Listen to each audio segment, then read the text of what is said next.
নাও মা, তাড়াতাড়ি খেয়ে নাও। তোমাকে খাইয়ে আমাকে আবার খাবার খুঁজতে যেতে হবে। মারে, আমার জন্য তোর অনেক কষ্ট হয় তাই না? তবে চিন্তা করিস না মা, আমার সময় ফুরিয়ে আসতে চলেছে। মা চুপ করো, এভাবে বলো না তো। তোমার কিচ্ছু হবে না, আমি তোমার কিচ্ছু হতে দিব না মা। তুমি ছাড়া যে আমার আর কেউ নেই মা, কেউ নেই। কত করে বললাম আমার চিন্তা রেখে একটা বিয়ে করে নে, কিন্তু তুই তো আমার কোনো কথাই শুনিস না। কোথায় না শুনলাম মা? তোমার কথা মতো তো বিয়ে করতে চেয়েছিলাম, কিন্তু পাত্রগুলো যে আমার সাথে তোমার দায়িত্ব নিতে রাজি ছিল না। আর যেখানে আমার মা থাকবে না, সেখানে আমি থেকে কি করব বলো? মারে, কেন তুই আমার কথা তখন ভাবতে গেলি? আমার জন্যই আজ তোর এই অবস্থা। উহুম, আর একটা কথা বলবে না। নাও নাও, খেয়ে নাও তো। মিনু বৃদ্ধা আর কিছু না বলে টুনির হাতে খাবার খেয়ে নেয়। খাওয়া শেষে টুনি বলতে থাকে, মা সাবধানে থাকবে, আমি খাবার খুঁজে জলদি চলে আসবো। ওই দেখ দেখ, আই বুড়ো টুনি যাচ্ছে। ওর এখনো বিয়ে হয়নি, আর ওর বিয়েও হবে না। দিদি, এসব কি বলছো? আমার বিয়ে হবে না এটা তোমাদের কে বলেছে? আসলে আমি নিজেই বিয়ে করছি না, কারণ আমার অসুস্থ মা আছে, বুঝেছো? তোর মা অসুস্থ, সেই জন্য তোর বিয়ে হচ্ছে না এটা নয়। তুই গরিব খ্যাত, এজন্যই তোর বিয়ে হচ্ছে না। দিদি, এভাবে কাউকে অপমান করতে নেই। খবরদার, আমাদের জ্ঞান দিবি না, গরিব খ্যাত কোথাকার। এই টিয়ে, চল এখান থেকে, এর মুখ দেখো আমাদের জন্য পাপ। টিয়ে আর ময়ূরী এভাবে টুনিকে অপমান করে সেখান থেকে চলে যায়। টুনি ওদের অপমান শুনে কেঁদে ফেলে আর উঠতে উঠতে বলতে থাকে, হে বিধাতা, তুমি কেন আমাকে এত সমস্যায় ফেললে? কেনই বা আমাকে গরিব বানালে? আমি যে আর সহ্য করতে পারছি না, আমাকে তুমি ধৈর্য দাও, আরো ধৈর্য দাও।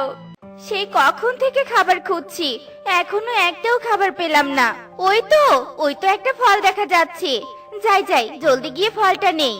এই বলে টুনি ফলটার কাছে আসে আর যেই ফলটা ছিঁড়ে হাতে নেয় ঠিক তখনই ওখানে কাকুলি চলে আসে। এই, ফলটা নিলি কেন? এই ফলটাকে আমি কালকে এখানে রেখে গিয়েছি। দে বলছি, ফলটা আমাকে দে। তুমি কালকে দেখে গেছো, তাহলে কালকেই ফলটা নাওনি কেন? আমি তোমাকে এই ফল দিব না। ফল পাকার জন্য রেখে গিয়েছিলাম। দে বলছি দে, ভালো ভালো দে, নয়তো কিন্তু খুব খারাপ হবে।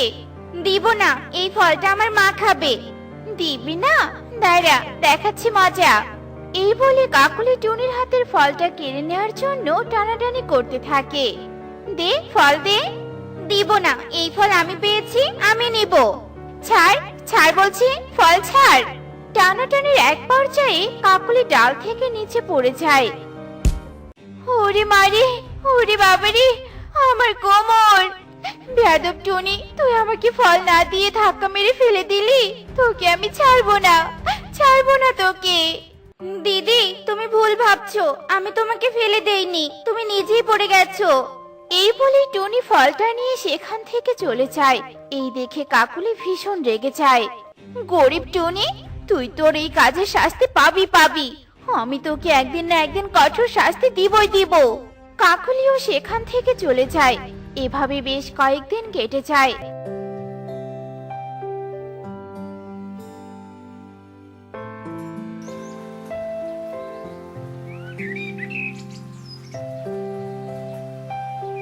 একদিন মিনু টুনিকে বলতে থাকে, মা টুনি, আমার একটা ইচ্ছা পূরণ করবি? কি ইচ্ছে মা, বলো বলো, আমি তোমার সব ইচ্ছে পূরণ করব, সেটা যে কোনো মূল্যে হোক। আমার না খুব টমেটো চাটনি খেতে ইচ্ছে করেছে। টমেটো চাটনি? কিন্তু এখন তো টমেটো পাওয়া যায় না। আচ্ছা ঠিক আছে, তুমি চিন্তা করো না মা, নতুন টমেটো যেখানেই পাবো সেখান থেকে নিয়ে আসবো। আচ্ছা ঠিক আছে রে মা। এরপর টুনি তার মায়ের কথা মতো যেখানেই যায় সেখানেই টমেটো খুঁজতে থাকে। অন্যদিকে, ওগো, পুরো বনে আমরাই আগে টমেটো চাষ করেছি, নতুন টমেটো বিক্রি করে হেব্বি টাকা লাভ হবে। যাও যাও, তাড়াতাড়ি টমেটোগুলো তুলে বিক্রি করতে নিয়ে যাও। ঠিক বলছো, ঝুড়ি নিয়ে এসো, পাকা পাকা টমেটোগুলো তুলি।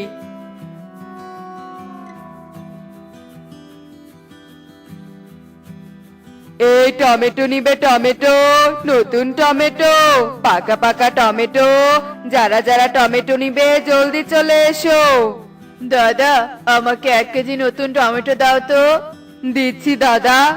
ঈগল কবুতরকে টমেটো দেয়। কবুতর টমেটো নিয়ে টাকা দিয়ে চলে যায়। ঠিক তখনই সেখানে টুনি চলে আসে। ঈগল দাদা, আমাকে একটু সাহায্য করবে? কি সাহায্য চাস? দাদা, তুমি তো জানোই আমার মা অনেক অসুস্থ। আমার অসুস্থ মা টমেটো চাটনি খেতে চেয়েছে। আমাকে কয়েকটা টমেটো দিবে? কখনোই না, টমেটোর দাম জানিস তুই? পুরো 1000 টাকা কেজি। আমি কিনা তোকে ফ্রিতে টমেটো দিব? ভাবলি কি করে? যা এখান থেকে। দাদা, তোমার দুটো পায়ে পড়ি, আমাকে একটা হলেও টমেটো দাও। দয়া করো দাদা, দয়া করো।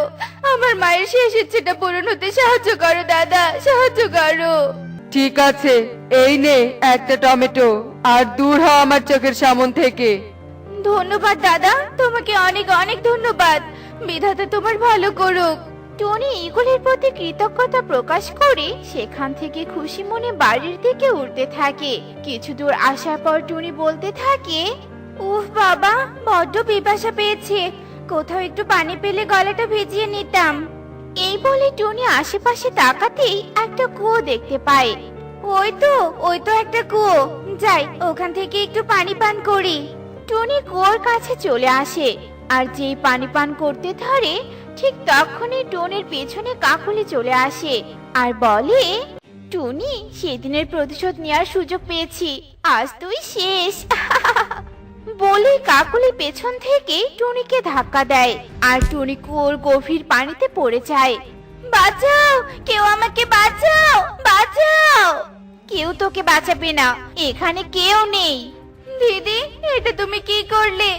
কেন আমাকে ধাক্কা দিলে? আমাকে বাঁচাও দিদি, আমাকে উঠতে সাহায্য করো, আমি যে তলিয়ে যাচ্ছি। প্রতিশোধ নিলাম সেদিনের। মর তুই, মর এবার। এই বলে কাকুলি সেখান থেকে হাসতে হাসতে চলে যায়। টুনি সাহায্যের জন্য চিৎকার করতে করতে ডুবে যায়। এ কি, আমি বেঁচে আছি? আরে আমি কোথায়? কোন রাজ্যে চলে এলাম আমি? আশেপাশে তো কাউকে দেখছি না। টুনি আশেপাশে তাকাতে থাকে। ঠিক তখনই তার চোখ যায় কিছুটা দূরে ঘুমিয়ে থাকা একটা পরীর দিকে। আরে, এটা তো পরী। তার মানে কি এটা পরী রাজ্য? আমার সব প্রশ্নের উত্তর ওই পরী দিতে পারবে। এই যে পরী, শুনতে পাচ্ছো? পরী, এই পরী। পরী তো উঠছেই না, কি করি? হ্যাঁ, পেয়েছি। এই টমেটোটা পরী নাকে ধরি, দেখে ওঠে কিনা। যেই কথা সেই কাজ। টুনি টমেটো পরীর নাকে ধরে, আর সাথে সাথে পরী উঠে পড়ে। এ কি পাখি, তুমি এই রাজ্যে? আর আমি চিরনিদ্রা থেকে মুক্তি পেলাম কিভাবে? কি করেছো তুমি পাখি আমার সাথে? আমি কিছু করিনি, আমি শুধু এই টমেটোটা তোমার নাকে ধরেছিলাম। বিশ্বাস করো, আমি জানতাম না। আমাকে ক্ষমা করে দাও, আমার কোনো ক্ষতি করো না। ভয় পেও না পাখি, তুমি তো আমার উপকার করেছো। একটা ডাইনি অভিশাপ দিয়ে আমাকে চিরনিদ্রাশায়িত করেছিল, আর তুমি আমাকে সেই অভিশাপ থেকে মুক্ত করলে। ধন্যবাদ পাখি, তোমাকে অনেক ধন্যবাদ। কিন্তু আমাকে এটা বলো, তুমি এখানে কি করে এলে? শুনতে চাও পরী? শোনো তবে। টুনি পরীকে সব কথা খুলে বলে।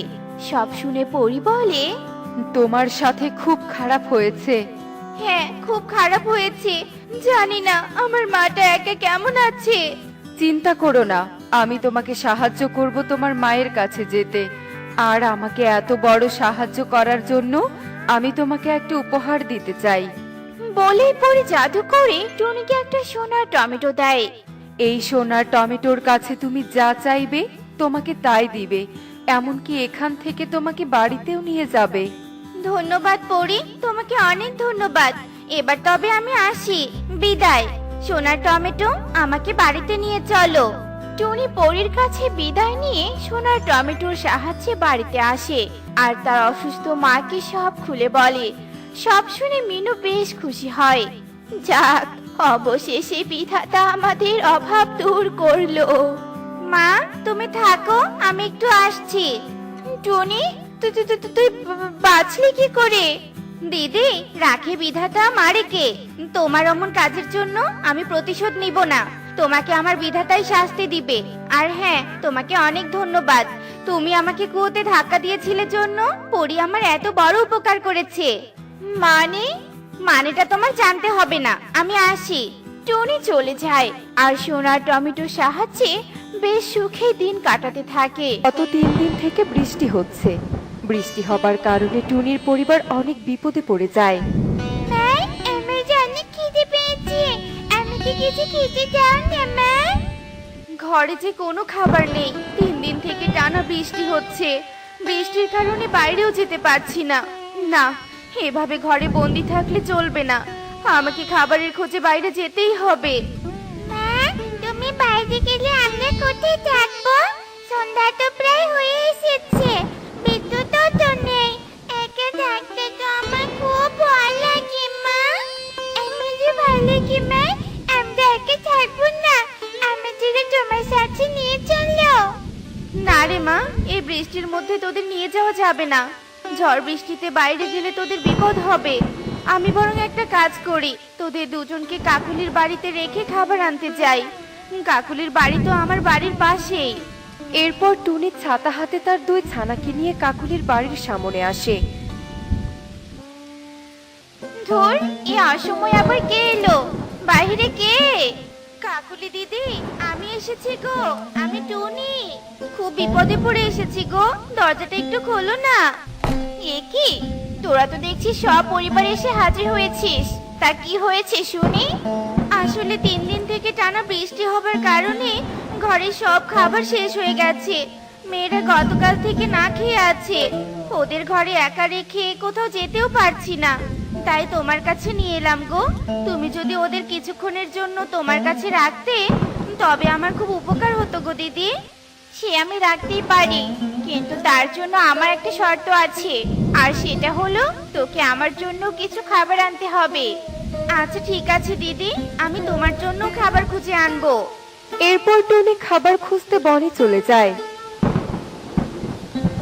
আর এদিকে কাকুলি তার বিছানায় বিশ্রাম নিতে থাকে। দিদি, মা তো এখনো আসছে না, তবে কি মা আসবে না? কেন আসবে না? আসবে, একটু অপেক্ষা কর, মা খাবার নিয়ে এক্ষুনি চলে আসবে। এই টুনিটা তো এখনো আসছে না।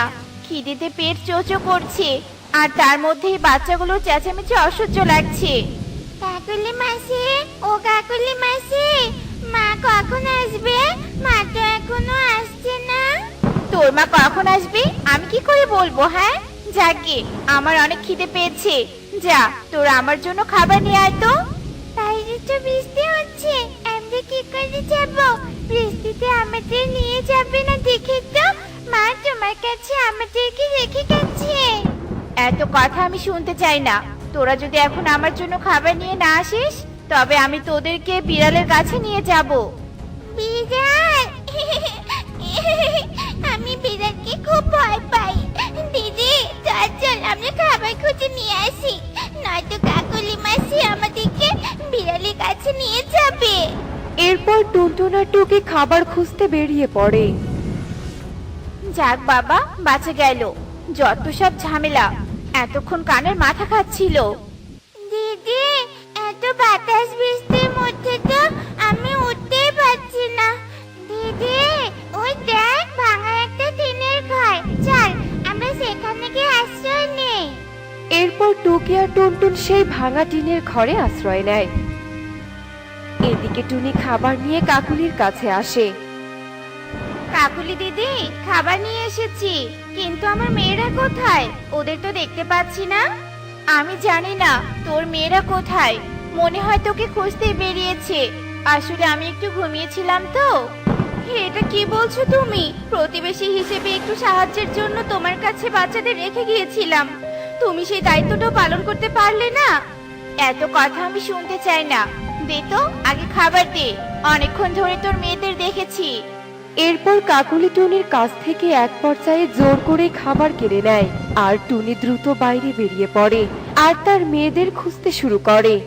টুকি, টুনটুন, কোথায় তোরা? সারা দে মা, আমি তোদের মা। টুকি, টুনটুন, কোথায় গেলি? কোথায় গেলি আমার মেয়েরা? এবার আমি ওদের কোথায় খুঁজবো? যাই, উত্তরের দিকে একবার খুঁজে আসি। দিদি, এই ঘরেও তো পানি পড়ছে, আমার যে খুব ভয় লাগছে রে দিদি। টুকি, টুনটুন, কোথায় তোরা? আমার ডাক কি শুনতে পাচ্ছিস? দিদি, মায়ের ডাক শুনতে পাচ্ছিস? মা আমাদেরকে খুঁজতে এসেছে। চল চল, আমরা ঘর থেকে বের হই। মাই মাই, আমরা এখানে। শোনো মা আমার, তোরা কেন কাকলির ঘর থেকে বের হয়েছিস? হ্যাঁ, আমি তো তোদের সাবধানে থাকতে বলেছিলাম, বল। আমরা তো ঘরে শান্তভাবে ছিলাম মা। কাকুলি মাসি তো আমাদের ঘর থেকে বিড়ালে ভয় দেখিয়ে বের করে দিয়েছে, আমাদের খাবার আনতে বলেছে। এরপর টুকি আর টুনটুন সব ঘটনা টুনিকে খুলে বলে। সব শুনে টুনি বলে, কাকুলি দিদিকে আমি ভরসা করে ভুল করেছিলাম। সে সাহায্যের নামে নিজের স্বার্থ দেখেছে আর তোদের বিপদে ফেলেছে। এর শাস্তিও একদিন ঠিক পাবে। চল মা, এবার তোরা বাড়ি ফিরে চল। এরপর টুনি কিছু ফল সংগ্রহ করে বাচ্চাদের নিয়ে ঘরে চলে যায়। এদিকে কাকুলি ঘরে শুয়ে বসে দিন কাটাতে থাকে। কষ্ট করে এই বৃষ্টির মধ্যে খাবার খুঁজতে যেতে আমার একদমই ভালো লাগে না। সেদিন সাহায্যের নামে টুনির কাছেও কত ভালো খাবার পেলাম। কষ্ট ছাড়া খাবার পেতে খুব ভালো লাগে, কিন্তু এখন তো খুব জোরে খিদে পেয়েছে। যাই যাই, তোতার কাছে গিয়ে চুপি চুপি খাবার নিয়ে আসি। কাকুলি খুব অলস ছিল, তাই সে পরিশ্রম করতে চাইতো না। সে অন্যের বাড়ি থেকে খাবার চুরি করে খেত। কষ্ট করে তোতা খাবার সংগ্রহ করলো, কিন্তু খাবার আমি খাচ্ছি। পেট তো ভর্তি, এবার বিশ্রাম নেই। এমন এক দিনের কথা, কাকুলি খাবারের খোঁজে এদিক সেদিক ঘুরছিল। সব ঘরেরই তো দরজা জানালা বন্ধ, কারো ঘরে ঢুকতেই পারছি না। কি সুন্দর সুবাস আসছে, সুবাসটা তো ওই ঘর থেকে আসছে। যাই তো, গিয়ে দেখি তো। কত খাবার, আমার তো জিভিতে জল চলে এলো। ঝটপট কিছু খাবার খেয়ে নেই, আর কিছু খাবার চুরি করেও নিয়ে যেতে হবে। তোর এত বড় সাহস, তুই আমার এত স্বাদের রান্না করা খাবার খেলি?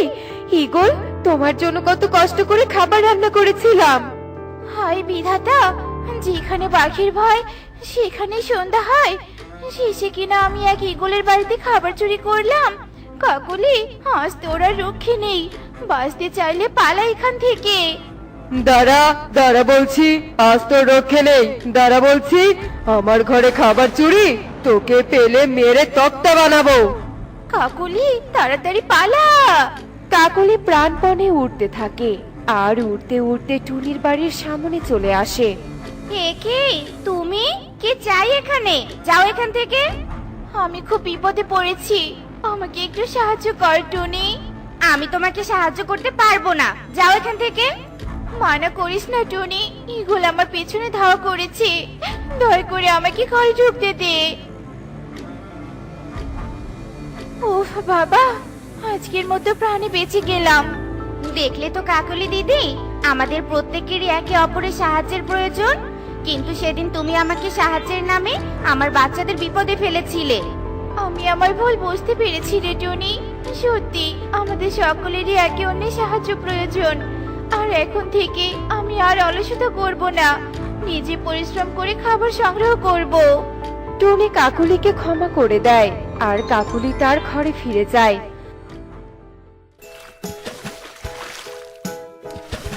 তো বন্ধুরা, দেখলে তো, দলগতভাবে বসবাস করতে হলে আমাদের সকলেরই একে অন্যের সাহায্যের প্রয়োজন। কেননা প্রতিবেশীরাই প্রতিবেশীর বিপদে এগিয়ে আসবে, এটাই নিয়ম হওয়া উচিত। এমনই সব মজার মজার শিক্ষণীয় টুনি পাখির গল্প দেখতে আমাদের সাথেই থেকো। আর গল্পগুলো কেমন হয়েছে তা কমেন্টে জানাতে ভুলো না কিন্তু। Bye bye.